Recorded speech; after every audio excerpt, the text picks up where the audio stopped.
दोस्तों, ये है बेस्ट गेमिंग स्मार्टफोन अंडर ₹30,000। ये लॉन्च होने वाला है 16 फरवरी को। चलिए इसकी अनबॉक्सिंग करते हैं, देखते रहिए। ये है iQOO Neo 7 5G का बॉक्स पैक। चलिए मैं इसकी अनबॉक्सिंग कर लेता हूँ।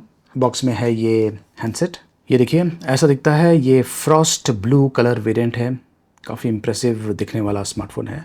इसके अलावा कुछ बुकलेट्स, ये है सिलिकॉन केस, ये type C to audio jack adapter दिया हुआ है, ये है type C to type C cable, SIM tray ejector pin, और ये 120 वाट का फ्लैश चार्जर बॉक्स के अंदर दिया हुआ है।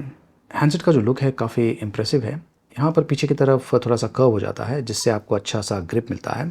और कलर्स अगर आप देखें तो खास करके ये कलर मुझे काफ़ी बढ़िया लगा। एलिगेंट टाइप का लगता है। हैंड फील भी काफ़ी अच्छा है। और यहाँ पर अगर आप ध्यान से देखें तो काफ़ी हद तक ये स्लिम भी है।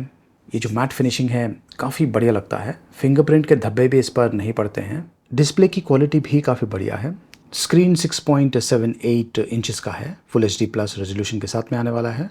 ये 120 हर्ट्ज रिफ्रेश रेट सपोर्ट के साथ में आता है। एमोलेड डिस्प्ले दिया हुआ है इस पर। और यहाँ पर IR ब्लास्टर भी दिया हुआ है। ये जो iQOO Neo 7 है ये Neo 6 का सक्सेसर है। और ये जो Neo 6 स्मार्टफोन था ये नंबर 1 बेस्ट सेलर और हाईएस्ट रेटेड स्मार्टफोन था अमेज़ॉन पर। और ये जो नया स्मार्टफोन है आई एम श्योर आपको डिसअपॉइंट नहीं करने वाला है। ये एक गेमिंग स्मार्टफोन है और इसमें MediaTek Dimensity 8200 प्रोसेसर यूज़ किया गया है। ये इंडिया का पहला स्मार्टफोन होगा जिसमें MediaTek Dimensity 8200 प्रोसेसर का उपयोग किया जाएगा। ये 3D कूलिंग सिस्टम के साथ में आता है। 2 इयर्स का एंड्रॉयड अपडेट्स और 3 इयर्स का सिक्योरिटी अपडेट्स इसको मिलता रहेगा। इस हैंडसेट का जो डिटेल स्पेसिफिकेशंस है उसके बारे में जानकारी मैंने वीडियो के डिस्क्रिप्शन में दिया हुआ है। वैसे मैं आपको फिर से बता दूं कि ये जो हैंडसेट है ये 16 फरवरी को लॉन्च होने वाला है और तभी मैं इसका पूरा रिव्यू लेके आने वाला हूँ। लेकिन फ़िलहाल मैं आपके साथ में जो कैमरा सैम्पल्स है वो शेयर कर लेता हूँ। तो ये जो हैंडसेट है इस पर 64 मेगापिक्सल का OIS HD कैमरा दिया हुआ है। और ये कुछ सैम्पल्स है जो कि मैंने इसी स्मार्टफोन से शूट किया हुआ है। ये सैम्पल्स आप चेक कीजिए और मुझे बताइए कमेंट्स के माध्यम से कि आपको इसकी जो कैमरा क्वालिटी है ये कैसे लगी। स्पेक्स टॉप नॉच है। LPDDR 5X रैम के साथ में आने वाला है और UFS 3.1 स्टोरेज स्पेस।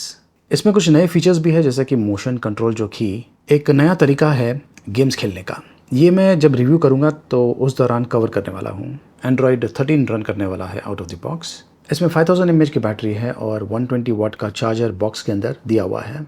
तो दोस्तों आपको क्या लगता है कि ये जो स्मार्टफोन है इसका एग्जैक्ट प्राइसिंग क्या हो सकता है? वैसे मैं आपको बता दूं कि ये बेस्ट गेमिंग स्मार्टफोन होगा अंडर ₹30,000। आपको हिंट दे रहा हूं कि इसका जो प्राइसिंग है ये अंडर ₹30,000 होने वाला है। लेकिन कमेंट्स के माध्यम से आप मुझे बताइए कि आपको क्या लगता है इसका एग्जैक्ट प्राइसिंग क्या हो सकता है। देखते रहिए।